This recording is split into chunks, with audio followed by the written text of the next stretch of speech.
Ashwini madam ಅವರೇ ನಮಸ್ತೆ. ಅಲ್ಲ ಮೇಡಮ್ ಅವರೇ, ಒಬ್ಬರು ಬ್ಯಾಕ್ ಪೇಯ್ನ್ ಇರತಕ್ಕಂಥ ಫೇಸು ಹೆಂಗಿರ್ಬೇಕು ಹೇಳಿ?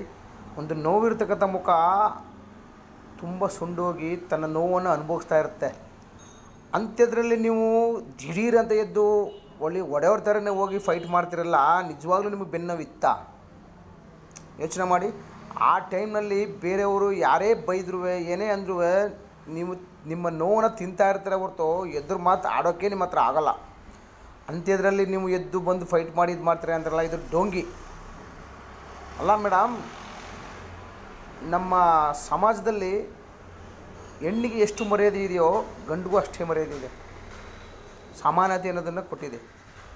ನೀವು ಸುದ್ದ ಇನ್ನೊಬ್ಬರನ್ನ ಮಾತಾಡಬೇಕಾದ್ರೆ ಗೌರವದಿಂದನೇ ಮಾತಾಡಿಸ್ಬೇಕು, ಆಗ ತನಗೆ ತಾನೇ ಗೌರವ ಬರುತ್ತೆ.